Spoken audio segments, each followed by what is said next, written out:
Thanks everybody for joining today. This next edition of Market Matters. Today is May 10th, and I think there's probably no better day to be doing one of these presentations because there's a lot going on.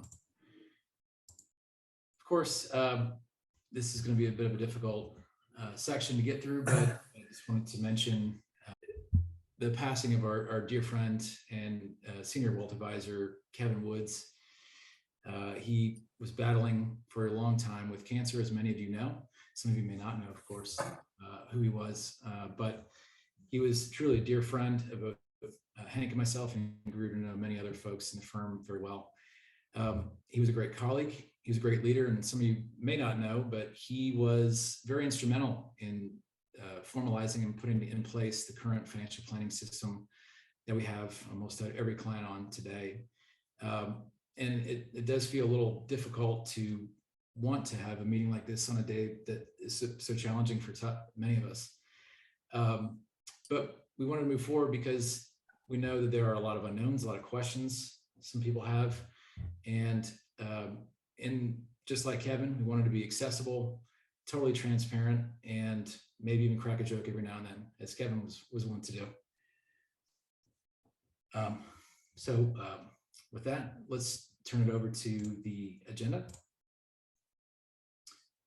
And a little bit of a different view today. I tried to freshen the slide deck up a little bit because I want to make this information as meaningful as possible and convey the message in the appropriate way that's most easily digestible. One is the economic update. We'll still cover a number of topics on that, and we've kind of isolated a few key questions that can come up in discussions that we have regularly with clients. And I would say, if you do have questions, by the way, feel free to drop those into the chat feature on Zoom, and we'll certainly try to address those as they come in.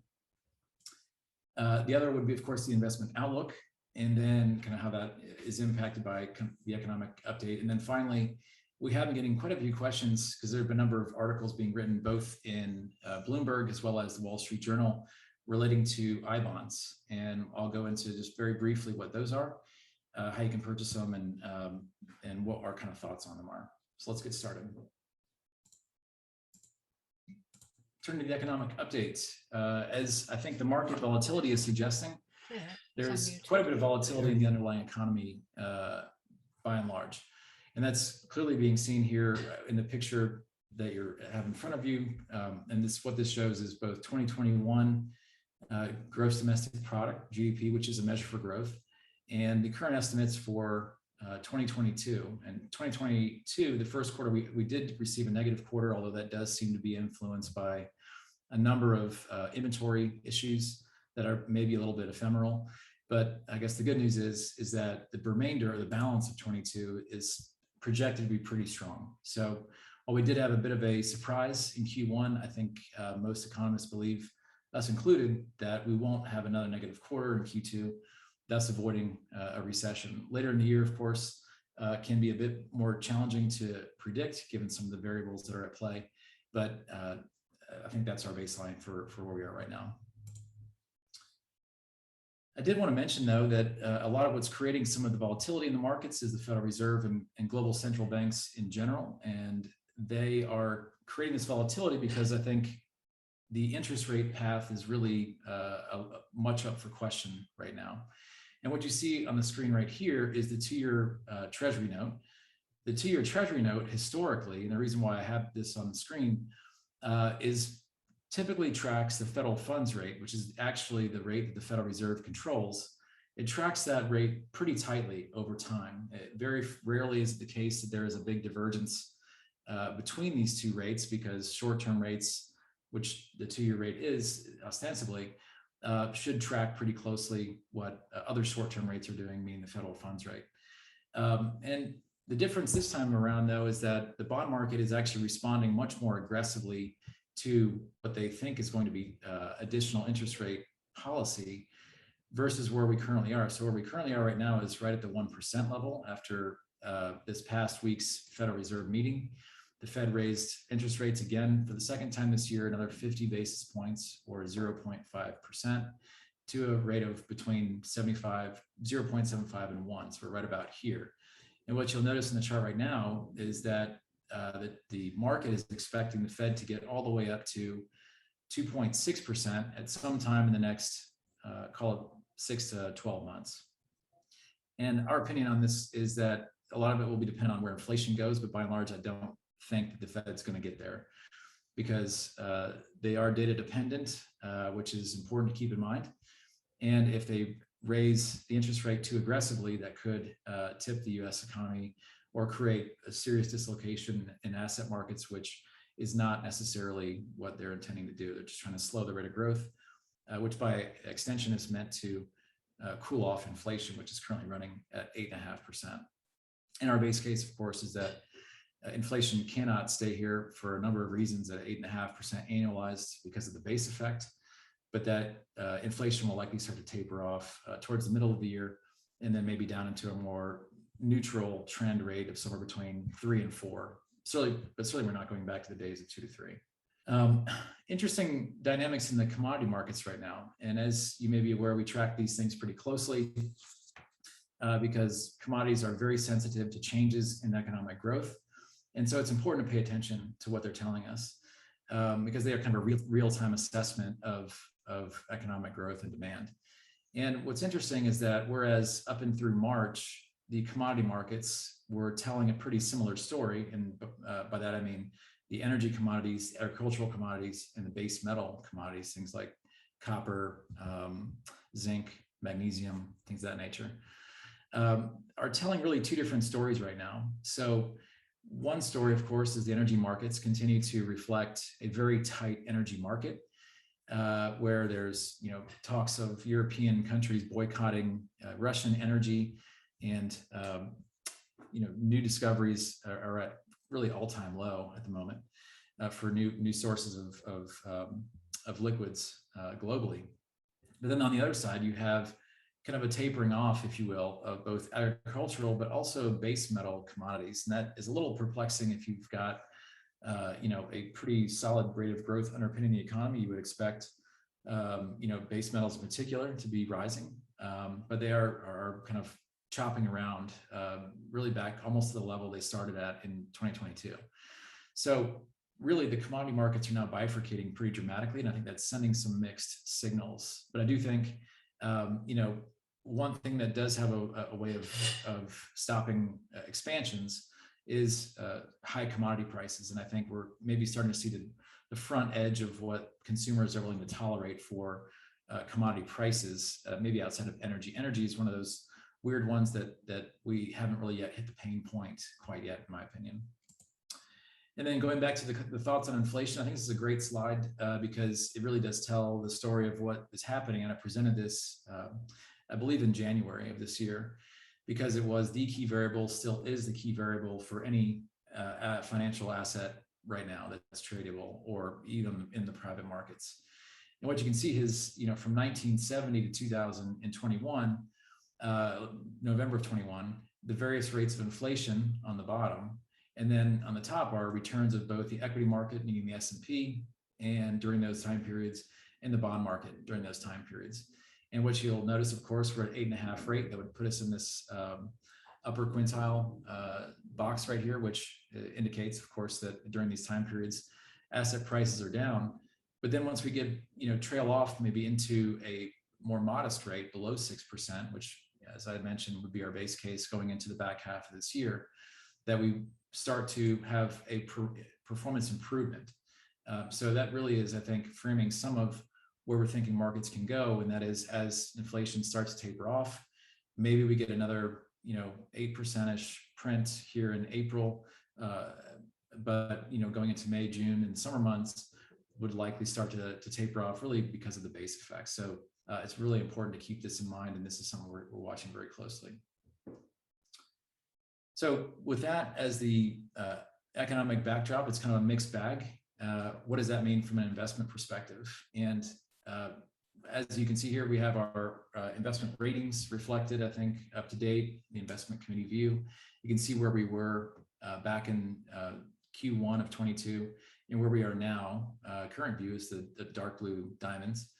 And you can see maybe consistent with some of the activity that we've done in accounts is we've downgraded developed markets down to a less attractive state, from a more neutral position. And I'll touch on what that means from an actual percentage allocation standpoint. And the other change I just wanted to reflect here is that the municipal bond market has gotten really beat up recently with concerns about inflation and rising interest rates. And the municipal bond market has sold off actually much more so than the government bond market. And so that actually presents an interesting opportunity and a paradox, because remember, municipal bond interest is tax exempt at both the federal and the state level. Government bond interest is only taxable at the federal level. And corporate bonds are taxable at both the federal and the state level. And what's happened is municipal bonds have gone down so much in price most recently that yields in nominal terms, not even factoring in the tax advantage, are above governments, and in some cases above high quality corporates. So, after tax yield and municipal, when you add in federal and state tax deductions or exemption, is very attractive, we think. So we're looking at that asset category pretty closely for new opportunities within our taxable fixed income clients. The other thing that has started to pop up on the radar, as I'll mention towards the end, has been looking at the more, I would call it higher risk part of the bond market, the junk market, high yield bond market, and preferred stock. Has sold off pretty decently. More recently, as you may remember, we have no exposure to this sector or emerging markets for that matter. But at some point, those might be interesting, particularly if we start to see double-digit yields in preferred or junk bonds. We're not there yet, of course, but getting close to that level would, I think, certainly put those asset categories back on our watch list. And then, of course, we've been shifting more and more capital over the last 3 years to alternative assets, whether those are liquid or illiquid. And I think as those have been designed, they're performing pretty well in this very challenging market for public assets. I did want to put on this slide here because I do think that this tells maybe a little bit of a different or better picture of what we're trying to do in the accounts right now, and some of the themes that are making their way in that do touch across a number of different asset classes. And then the first one would be up in the upper left-hand corner, that's just the saying is move forward, but with caution. We are, I think, being very judicious with new entry points for new allocations. I mentioned a couple already on the bond side, but also on the equity side, there are certain parts of the market that are getting very attractive as the price continues to fall, and something that we're looking at quite closely. Again, we're going to be, of course, careful in making new allocations to riskier parts of the market, but that's just something that I think is part of our process at the moment. And I would just also encourage people to say that, while we are in a challenging market for equities, equity investing does require that we give a long-term perspective to actually benefit from actually having these equity allocations, because over the near term, stocks can go almost anywhere based on not non-economic reasons or not fundamental reasons. The other theme, of course, is we've been talking about for a little while, is that central banks are creating a lot of this volatility. We're certainly looking at ways to mitigate being involved in some of that, but at the end of the day, there's very little ways sometimes to avoid it. But choppy sideways markets, I think the point are going to be here to stay for some time until we figure out what this longer term rate of interest is going to be, particularly on key rates like the 10-year bond or the 30-year bond. And I would say, just speaking to the price activity we have over the last couple of days, the 10-year bond actually touched 3.1% yesterday. Today, we're below 3% again. We're at 2.5 or 2.95 or something when last I checked. And I think that kind of sussing out process, or that price discovery, is actually happening in real time. The fact that the 10-year bond is not screaming to new all-time highs, even after announcement of not only tapering of the asset purchase program, but also interest rates, I think may be indicating we may be close to a point or intermediate top for yields. And then from there, we'll just need to take a data-dependent approach. As we have been mentioning, the role of bonds has changed over time. And really what changed was when interest rates started to move below the rate of inflation. That means a negative real yield. We started to adjust our thinking on what bonds could do. And really the way we reflected that decision would be in adjusting the weightings within our portfolio of fixed income. So just to give you all an example, we had in a traditional 60-40 portfolio, which traditionally has been 60% stocks and 40% in bonds. Today, or actually at the beginning of this year, moving into Q1, our 60-40 now looks something like 60% in stocks, 17% in fixed income, which is substantially reduced, and 23% in alternative or private market opportunities. And I think that shift, or that subtle reallocation out of bonds into stocks, has been very meaningful from a return standpoint this year, because fixed income is sold off quite substantially. And then finally, again, going back to that alternative comment, we do find increasingly attractive alternatives right now, because of, they're not meant to have much of a correlation or exposure to the public markets. And I think in this type of environment with volatility very high, that's a good allocation to have, just generally speaking across the board, because of what they can do for you from a diversification standpoint. So I hope you all enjoyed this slide. I mean, this is something that I'm really trying to provide more transparency on, because there are some themes that continue to work their way through our investment process at the moment.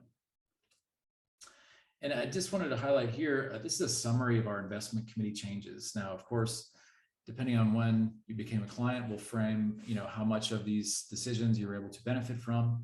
But over the last 18 months, this is, I think, what it means to be a bit of a more of an active manager, where you're not just accepting the fact that, we've got a challenging stock market and a challenging bond market in front of us. We're actually making changes to try to address this, what we foresee as being challenging conditions. So you'll notice 2 times we've actually, over the last 18 months, have reduced our bond exposure in favor of liquid alternatives or private market alternatives. And that's, really how we've arrived at this new lower number of roughly 17% in a 60-40 portfolio. We have at least 3 times reduced our aggressive growth equity positions. Now, in hindsight, of course, we probably could have been much more aggressive at reducing those positions, because those have been really the target, the locus of really why some of our equity strategies are underperforming a little bit at the moment. But we're trying to be mindful of both the tax situation, but also, transaction activity as well. And the fact that we reduced it 3 times, I think, just speaks to the fact that we've been very meaningful at addressing a concern in our portfolio. As far as I did mention on the equity side, particularly in international, we did make that reduction in international equity exposure.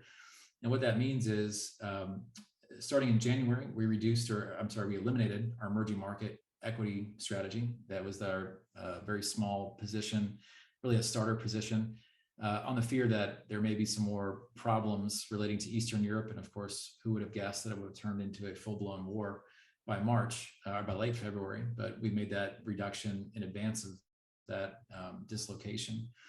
Additionally, right around a little bit after the Russian invasion, we decided to reduce, out of abundance of caution, our equity recommendation to from 30% of our equity exposure globally to 15% of international. So a typical portfolio right now will be 85% allocated to U.S. Domiciled companies, roughly 15% allocated to international companies, with no emerging market exposure that would pull in things like China or Russia, or even Ukraine, which is considered an emerging market. And we've made a variety of different other shifts along the way, adding a natural resources position and the like.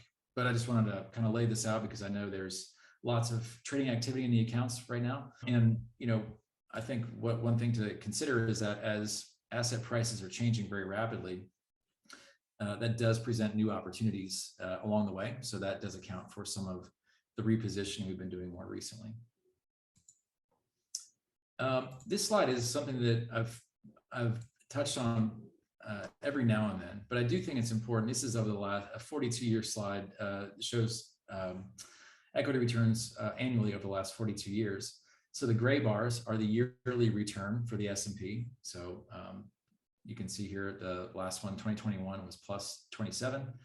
The red dots are the intra-year decline, meaning what was the lowest point that the S&P drew down during that 1 year. And what you'll notice are, in almost every year, with the exception of just a handful, there have been pretty decent drawdowns outside of very strong economic periods.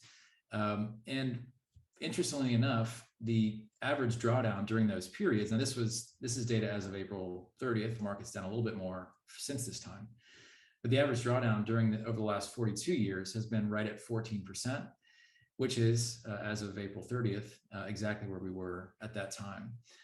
We're now, I think I'm down 16 and some change since that, so down another couple of percent.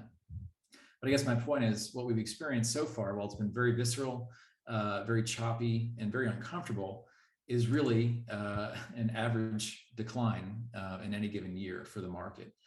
And I think there's this great quote. I just listened to a great podcast from a gentleman called Ed Milet, but his point, just in life in general, is we have to outlast the temporary. And I think that these decline markets have been fairly temporary in most cases. I don't necessarily see anything cataclysmic on the horizon from an economic or markets perspective, and that our base case would be that this is more in the line of a garden variety drawdown. Now, it doesn't mean that markets can't go lower, of course. That's just a probability assessment. Just so everyone understands, we have a target on the S&P coming into 2022 that if the market got down to 3,600 based on the S&P, which is about 10% from where we are today, that would kick in our rebalance activity to add back to equity positions. So anyway, I just wanted to make sure that everyone understood this is so far what we've had in the markets has been a pretty garden variety drawdown. This is a great slide because I think there's definitely an emotional aspect to market drawdown periods that I know can be a bit uncomfortable, but without fail, CNBC is one of those great zeitgeist ways to gauge the zeitgeist and where we are, because every time the market goes down a few percent or so, they run what's called the Markets in Turmoil special, and it's really this special on TV that has like flashing lights and red letters scrolling across the screen and whatnot. And this gentleman named Charlie Biello here, where I got this chart from, has categorized or figured out every time they've run one of these specials. And would you be surprised to know that every year after they run one of these Markets in Turmoil special, the market is positive 100% of the time. And the average return, as you can see down here at the bottom, is 40%. And this goes back to 2010. Now, of course, there was a lot of events along the way that could have thrown the market off. European financial crisis would be one, or the flash crash would be another one. But I think it's just an interesting observation that every time CNBC runs one of these Markets in Turmoil special, you should probably flip the channel and find your favorite show, because you're going to be sad if you took any action based on the Markets in Turmoil report that's scrolling in bright red letters. And this chart right here is interesting. I got from RBC because there have been, over the last 12 years, a number of what they call growth scares, meaning whether it was the European debt crisis way back in 2010, down here at the bottom, or 2011, the US debt downgrade, if we all remember that. US-China trade war in 2018, and then of course tightening and Russian invasion. And an interesting observation from the folks at RBC is that the trading pattern of the S&P is actually falling fairly similarly in line with other previous growth scares, if you will, and that this would actually fall in line as well with the garden variety, or more of a shallow drawdown than the plus 30 that might accompany something like a financial contagion, because that's really, I think, what it would take this time to get to a full-blown bear market that's of meaningful substance. And I mean a down 30 or 35% in the S&P, because there's really not a lot of contagion I can see right at the moment that would be accompanied in other periods that came along with those drawdowns. One of the key things that maybe has started to bubble up to the surface in the media right now is that, and as I like to say in the 2 minutes podcast, markets don't crash when everybody is bearish, meaning when everybody expects negative returns. They crash when no one expects them, or there are still believers that think that there are thin strands of hope to glom onto, like housing in 2007, or technology, companies will take over the world in 2000. And there's countless other examples. What you see here is a chart over time, back to 2005, of the American Association of Individual Investors. And this is the number of people in this time series that are saying they are bullish, right? I mean, optimistic on the stock market. If it was 100%, I mean, everybody in the survey would be bullish. And what you see is we're approaching levels here, this 18.5 level, that suggests that there's very few people that are saying that they are bullish on markets, and that has tended to coincide pretty closely with or in advance of bottoms. You can see, back here in Q4 of 19, Q1 of 18, where there were some pretty sharp drawdowns. The sentiment reading preceded a bottoming effect in the S&P, and this is actually pretty consistent all the way back through time. And all that's to say that when everybody is not feeling good about the market is actually precisely when you get these turnarounds, which no one knows exactly what the catalyst for the turnaround is going to be, because there are different motivations for every different investor type. But it's looking pretty interesting at the moment because sentiment is very negative, and that tends to be a contrarian indicator. One thing I did like to want to point out, though, is we, as many of you know, we do keep a pretty close watch of what's going on within these style factors of particularly within U.S. large cap growth versus value. If the line is going up, as this chart suggests, that means the growth is outperforming value, and vice versa. And you can see here, as we entered COVID in 2020, growth was outperforming pretty nicely until it wasn't. And then it's been chopping around this little range here for the better part of almost 2 years. But more recently, as rates have been rising, value actually has started to outperform in a pretty persistent way. And I think that's starting to reflect itself in our portfolio. So we have started to shift a little incrementally capital out of quote unquote growth positions into value oriented positions, really to reflect this dynamic that we may be in a time period now where value is going to start outperforming. That's not to say across the board we're making wholesale changes, because there will still be some interesting technology companies or growth companies that we want to look at.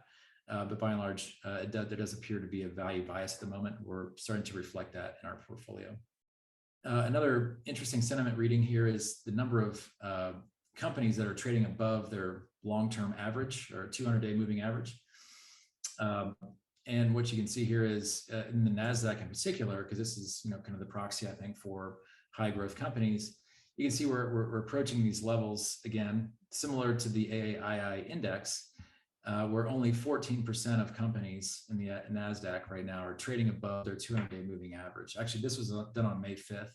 If I reran this, I bet that number would be even lower right now. But all that is to say, we're getting to those very low kind of washout levels of market technical activity. And I think this is a good, maybe contrarian indicator as well, that we could be approaching this elusive bottom. And as I was telling a client this morning, are there going to be opportunities on the other side of the wreckage? Well, I think we certainly have to have an open mind to new opportunities, because price really frames almost everything from an investment perspective. And if you can buy a high growth company at a substantial discount to its long-term value, then why not start looking at that or consider it? And that's not to say that we are going to, go wholesale into the ARK Innovation ETF. I think there's actually a problem with the construction of this ETF personally. But there are, when things have washed out this much or have gone down this much in such a short period of time, it does raise the observation that maybe a lot of the speculative selling is starting to be washed out. I mean, we'll certainly be watching to see how this evolves over time, and if there's any support for any of these companies at these levels. But one example I would highlight is the biotech index. The XBI is the ETF symbol that we follow on that front. And interestingly enough, there's been some news stories on Bloomberg about this more recently, but the biotech index, you can see down 42% just this year. And I think it was down a little bit last year as well. But interestingly enough, I think 25% of the companies in this biotech index are now trading for share values that are less than the value of the cash on their balance sheet. So essentially, if you were to buy one of those companies, you'd be buying potentially $1 for 90 cents or something like that. And that's the type of washout in sentiment and buyer behavior that you would find accompanying other more meaningful bottoming formations within some of these sub-markets. SPAC market, this was down 33% this year. This is on the back of a pretty substantial drawdown last year as well too. So pick any SPAC, I guarantee you it's almost down 80 to 90% over the last 2 years. With the exception of maybe one or two, but that's a good sign that we're starting to see a pretty big washout in the most speculative parts of the equity market. Coming into this year, I think the title, this is the same title, so that's why I called it, Is It Time for Bonds to Break Out Part 2. Not very creative, so you just have to roll with it a little bit. That my thought at the time was a year-end target of, and this was of course when bond yields were about 1.5.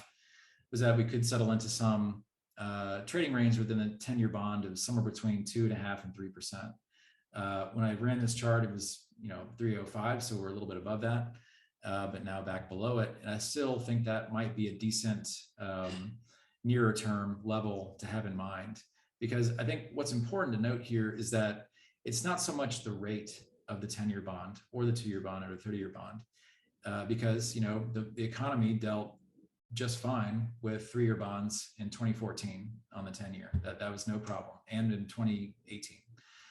What is a problem though is how fast we went from 0.5% in the 10-year back in the middle of 2020, which is really hard to contemplate now, to 3%. And that speed, it's not the rate necessarily, it's the rate of change of the rate. And that is really, I think, what's important to keep an eye on here. So if we have any sort of stability or just a slow grind higher in yields or some choppiness, I think that's also going to be a signal that the markets have maybe found a new intermediate term support level to anchor onto. If we do move decidedly above 3%, I think the next target would be 5%. But again, 5% itself is not the problem. It's how fast we get there. And I think if we factor in growth, inflation, deficits, and demographics, I really don't see 5% as being in the cards anytime in the near term potentially, but never say never, I guess. But we'll be watching that as well. And I just wanted to show this. I had one of our analysts put this together, which shows a variety of different fixed income asset class categories, yields today versus in the blue bars versus where they were in January 1st of this year. So you can see a pretty meaningful re-rating in yields. And I think this is a good thing to consider, because rates going up, certainly for current holders, creates some downward pressure in price. But the good news is that either through rebalance or adding back to fixed income, because we've been very underweight fixed income over time at higher yields, actually has a pretty nice portfolio effect, because now in some cases like preferred high yield, even investment grade bonds, your starting yield is actually starting at a pretty attractive place. Not to say, again, we can't go higher, because there are shorter term inflation dynamics that need to be worked through. But this is a really important starting point to consider, because fixed income has gotten much more attractive by virtue of the fact that your starting point is now above inflation in most cases for a long-term trend rate, at least, not the current 8.5, but long-term trend. And then, these are some of the key takeaways we've continued to work off of, still favoring stocks over bonds for now, alternative strategies over bonds. But, this is an important one, because let's say we do get to 5% on the 10-year and inflation is back down to 3. Well, that might be a trigger for us to add back to bonds at the expense of alternatives over time. So just keeping some flexibility in our minds around that. still have some ability to get access to some new asset categories that we find attractive through LP structures. So that's something that we spend a lot of time on. And then again, this is going to be a very choppy year of returns. I think we've all experienced that so far. And it's likely going to be like this until we reach this rolling over of inflation. So making any snap decisions or hasty decisions is not necessarily the way we operate. It tends to be much more incremental because we don't want to be making any binary bets on anything. So let me just move on here. This is the special topic. And again, if you have any questions, feel free to drop these into the chat feature. We'd love to hear what's on everyone's mind. But I thought it was interesting because I-bonds, I haven't talked about I-bonds in a long time, but it is an important topic to discuss because they are being talked about in the press. So I figured I might as well address it here and give you guys some ideas on where to find further information if you wanted to. So that looks like the formatting a little screwy a little bit. So apologies for that.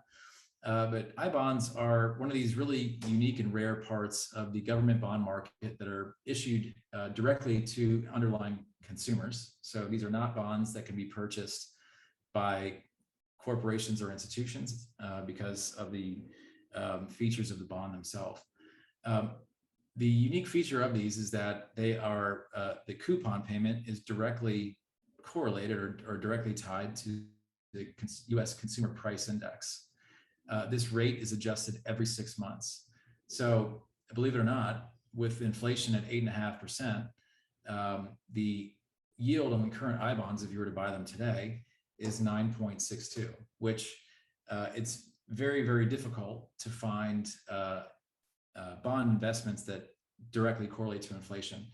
The close cousin, if you will, to I-bonds called TIPS, or Treasury Inflation Protected Securities, are what's called marketable bond investments. These I-bonds are what's called non-marketable investments because they don't trade over any market. TIPS do. TIPS have a different feature to them that is not a direct correlation to the US CPI, which makes them quite a bit less attractive than I-bonds.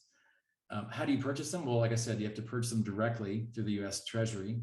There's a website down here at the bottom called Treasury Direct, where you can find more information on how to do that, but you have to set up a Treasury Direct account. You fund it with a bank account and then off you go.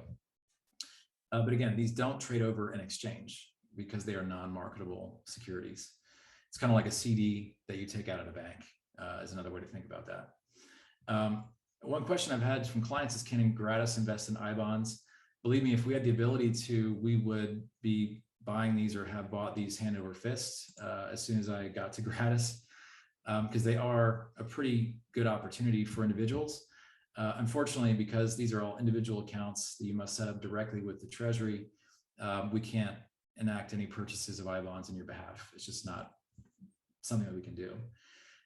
There are limitations, and this is one reason why a lot of people have not necessarily been too excited about I-bonds that I've been talking with, is that the purchase limitations are very restrictive, meaning that in any given calendar year, and one individual can buy $10,000 in bonds directly with US Treasury Direct, so a couple could buy $20,000 theoretically. And if you file a tax return with the government and you receive a refund, you can invest up to $5,000 of that refund in your in I-bonds.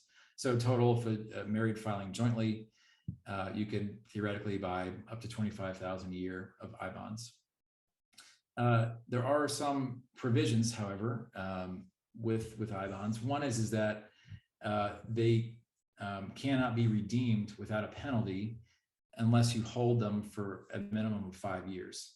So now there is if you do need to redeem them before 5 years, you can redeem them after month 12, but there is a 3-month interest penalty if you do that between year 1 and year 5.